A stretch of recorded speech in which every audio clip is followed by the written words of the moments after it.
Jason from Indie Comics Relay. I'm back with another comic review. Before I get into the review, just wanted to give you an update on the Mighty Mascots campaign. Issue 6, all the artwork and colors have been finished, and it's about halfway lettered. So I imagine in the next 2 weeks or so, I'll have it completed with the lettering. And then I'll also, launch right into editing and, last minute fixes, things like that. And then we're off to the printer. And then we can start fulfilling the campaign.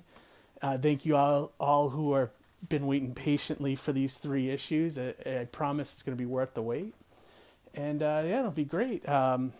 Also, I just found out that I'm going to be lettering Don Chin's BEARDZZERKER, which is kind of appropriate since I'm doing the review for BRZRKR today.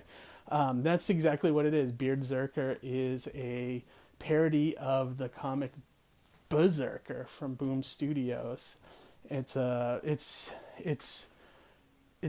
like Keanu Reeves' character from Bill and Ted's rather than John Wick, but him growing up and being immortal and being like a rock and roll kind of warrior, which is going to be a lot of fun. I've seen some of the images from Don's pre-launch campaign. It looks great, and I'm ecstatic that I'm coming on board to help with the lettering. So I'll put a little image here for you.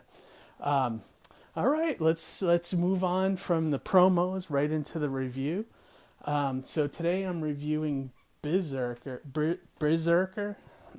I think it's BRZRKR, but it's spelled weird. It's like BRZRKR from Boom Studios. This is written by Keanu Reeves and Matt Kindt, illustrated by Ron Garney, colored by Bill Crabtree, and lettered by Clem Robbins. All right, yeah, the synopsis of this story is probably everything you've heard. Basically, Keanu Reeves, or a character that looked like Keanu Reeves, is this immortal warrior called BRZRKR who, works for the government and, handles like dangerous missions for them. And that's all I kind of want to say about it. You guys should definitely check it out, read it on your own. I don't want to spoil things. It's super violent. It's everything you would expect, like from a John Wick movie, basically.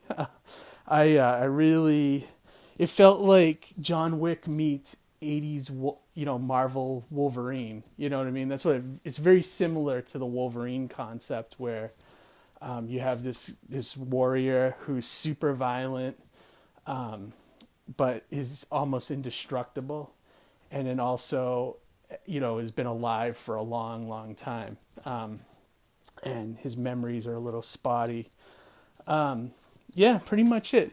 The whole first issue felt like, it really feels like an 80s comic, which is a great compliment, actually, because, a lot of times today, and I always nitpick this on it if you ever listen to our show, a lot of comics today, the writers can't be bothered to do like action scenes. So a lot of the times when like a fight's about to break out with a couple of superheroes, it cuts away to some other element of the story, and you never get to see the fight. A lot of the big writers are doing that. I don't want to pick on anybody, but it's just like it seems like comics have gotten away from being like action oriented and more like story driven, which and that's fine, because like some things I really like that, but I also kind of miss the fisticuffs, of comics. So I'm happy to say BRZRKR has a lot of fisticuffs and little story. So, take that from what you will.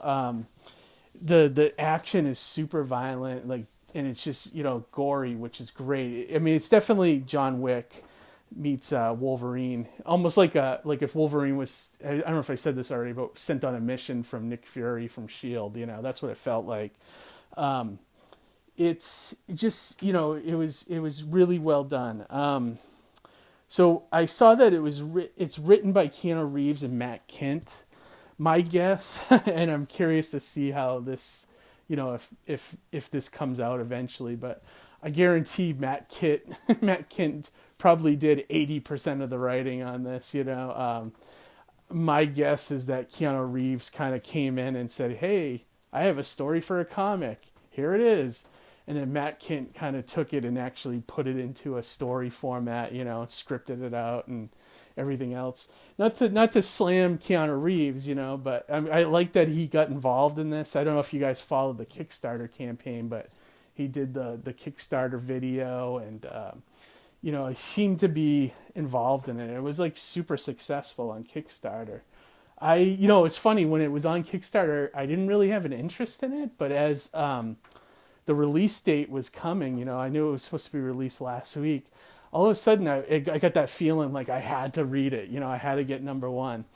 I was going to skip it initially, but I'm glad I didn't. I really liked it, and having read the first issue, I am going to be adding this to my pull list and getting the rest of the series because I really liked it.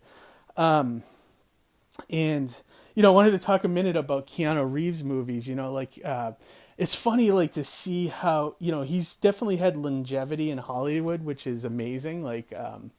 It's funny too, because he started off kind of as a joke, back in the Bill and Ted days and the Point Break and all that stuff. He was hard to take seriously. But as he got older, and got into Matrix and John Wick and stuff, he started becoming this kick-ass action star, And if you like Keanu Reeves, one of the things I wanted to recommend, one of the best actual performances from Keanu Reeves that I saw was a movie called The Gift, directed by Sam Raimi. If you haven't seen that, check it out, especially if you're a Keanu Reeves fan. He's actually very terrifying in the movie because he plays a white trash wife beater. Really good movie, and he's excellent in it. You're actually scared of him, which is amazing. So definitely that's a little bit of an aside on Keanu Reeves. The other thing I wanted to touch on, is Ron Garney's artwork. I'm a fan of his. I remember him on the Hulk and Spider-Man and a couple other things. This artwork was really, really different for him. It felt more like he, sort of somewhere in between Walt Simonson and John Romita Jr. It was I think maybe because of the character, he was trying to do a little more, a little more rough around the edges kind of artwork, but really good stuff. The coloring is excellent. The lettering is good. There's some great sound effects on this, and then the lettering never gets in the way of the action. It looks like a solid book. I think the pages, it's $5, and I'm gonna guess it's somewhere around 40 pages or so. And I'd say about 30 of those is action, which is awesome. Like I said, you don't see that much in modern comics. They love to go away from the action. So if you're a fan of Keanu Reeves action movies, 80s comics, I'd say this is worth $5. I think, I was kind of surprised Boom Studios put it out because they seem to be putting out Power Rangers and, Lumberjanes and, all these kind of not safe comics, but not really violent books. So, it was kind of a good thing to see.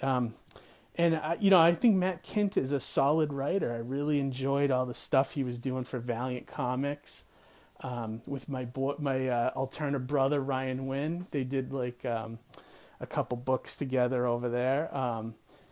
So I congrats to Matt Kint for doing a great job. So yeah, this is a recommendation. Definitely check it out if you like all those things. And, give it a look. All right, everybody. That's it for this week's review. Tonight we'll be live, and it seems like this month and next month we're going to have live shows every Wednesday night at 9 p.m. Eastern. So definitely subscribe to the channel, hit the bell for notifications, and join us in the chat. We got a bunch of Kickstarters coming up. People are coming on to promote. And that's why we've been going to almost like a weekly format, which, is different for us. So, all right. So we'll see you tonight. If not, check out the replay on the channel. All right, everybody. Have a good night. Have a great week. And we'll talk to you soon.